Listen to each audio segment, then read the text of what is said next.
What up, everyone? Hopefully, you're having a good weekend or a good rest of your week.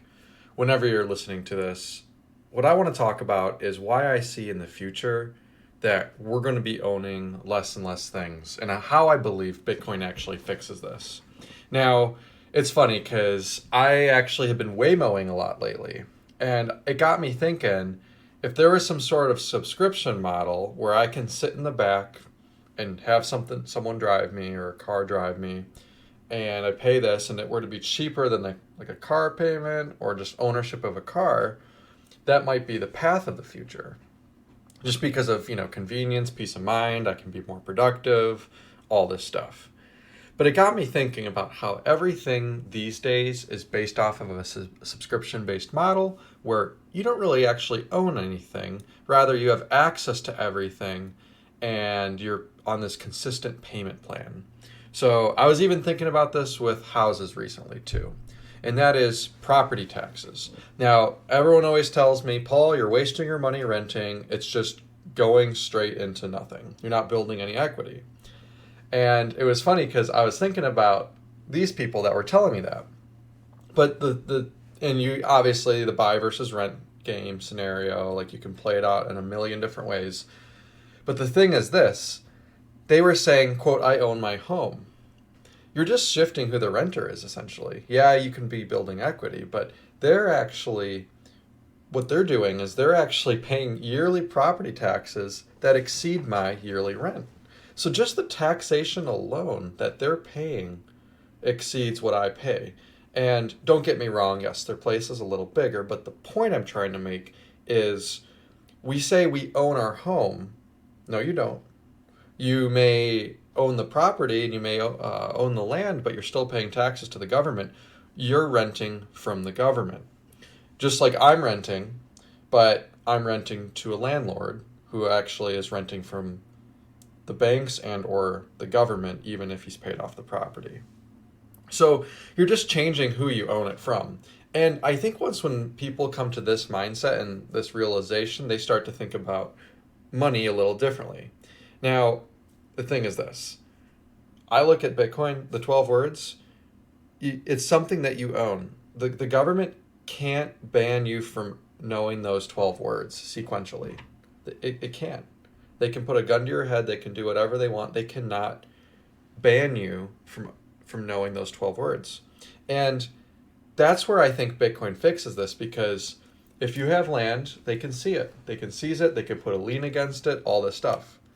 The government, they can't ban your Bitcoin because at the end of the day, they can't ban words, they can't ban free speech.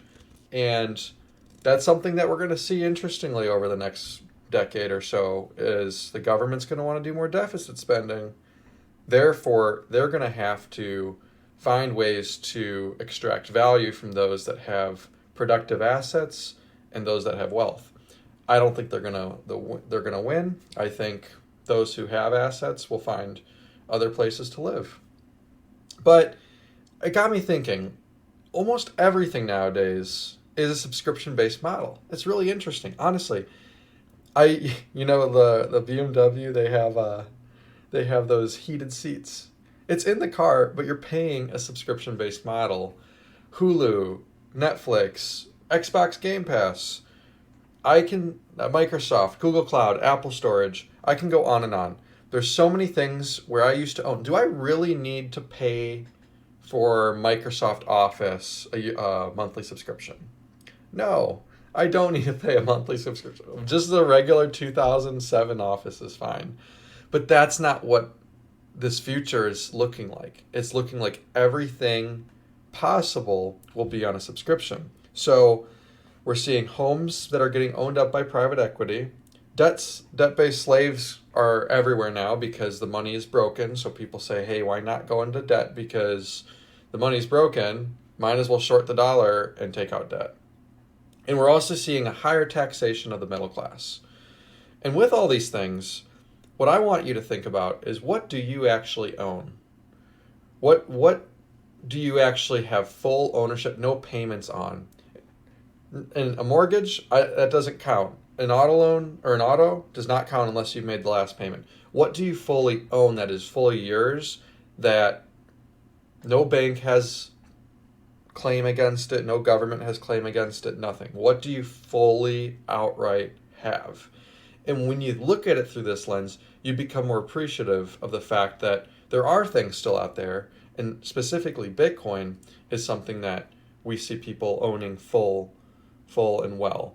Now, everything is designed to break nowadays as you go to the store. So it's like everything is kind of encouraging us to kind of get in this buy frenzy. And I think we've been seeing lately the normalization of owning nothing, not having ownership, just kind of going with the wind and just having this subscription-based model for every single thing in this world. I encourage everyone to really think about why don't you own things, but what can you do to change that? And I get a lot of us maybe not have a lot of space, so we don't want to own certain things.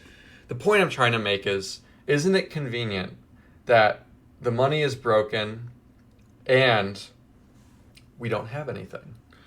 It's just very convenient, and I encourage you to study Bitcoin if this even concerns you slightly. But overall, what do you guys think? Do you guys think I'm crazy for thinking that everything nowadays is on a subscription model? Why can't we just pay for the game, the video game? Why can't we just pay for the Microsoft Word, the phone, and everything? Why can't I just pay for it once? Why do I need to be on this plan for the rest of my life? Anyways, I'd love to hear your thoughts, and I hope you all have a good rest of your day. Please be sure to rate, comment, subscribe if you're listening to on YouTube, and also be sure to refer this podcast if you liked it too. It's something to think about. It's something to ponder, and I hope you guys all have a good rest of your week.